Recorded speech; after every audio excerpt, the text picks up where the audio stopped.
कारण भाजप 1500 देत आहे, त्यांच्या जाहीरनाम्यात म्हणतात की आम्ही 2100 देऊ. दुसरीकडे काँग्रेस आणि महाविकास आघाडी म्हणते आम्ही 3000 देऊ. म्हणजे एक प्रकारे होड लागली. प्रश्न असा आहे की या सगळ्या गोष्टीतनं राज्यावरती बोजा न येता या गोष्टी कशा दिल्या जाणार आहेत ह्या दोन्ही पक्षांनी सांगाव्यात. प्रश्न असा आहे ना की आपल्याकडे नुसत्या योजना सांगितल्या जातात, जाहीर केल्या जातात आणि सुरुवात केली जाते, बरोबर. तीच गोष्ट आरक्षणाची आहे. एक्झॅक्टली. हां, बरोबर आहे की आरक्षण दिलं पाहिजे. बरं, कसं हे कोणीच सांगत नाही आहे. त्यावरती कुठचाच राजकीय पक्ष बोलायला तयार नाही आहे. कसं? प्रत्येकजण सांगतोय आम्ही आरक्षण देऊ. कसं? तो भयंकर एक अत्यंत विचित्र असा तांत्रिक मुद्दा आहे, बरोबर की नाही.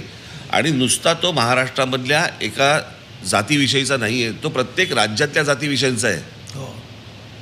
आणि हे कुठचाही राजकीय पक्ष ही गोष्ट वरती काढणार नाही. कोणालाही राजकीयदृष्ट्या ही परवडणारी नाही देशभर. मग हे कसं करणार आहेत? आणि मला असं वाटतं प्रत्येक समाजाने या गोष्टींचा विचार केला पाहिजे की हे सगळे राजकीय पुढारी म्हणतात की आम्ही आरक्षण देऊ, कसं हे सांगतच नाही आहेत. आता मध्यंतरी ज्या वेळेला त्या जरांगे पाटलांना एकनाथ शिंदेनी सांगितलं ना की आरक्षण दिलं, मग नवी मुंबईला गुलाल उधळले गेले आणि मग ते सगळा जल्लोष झाला वगैरे वगैरे. मग परत का उपोषणाला बसले? जर दिलं होतं ना आरक्षण, अहो राज्य सरकार देऊच शकत नाही ही गोष्ट.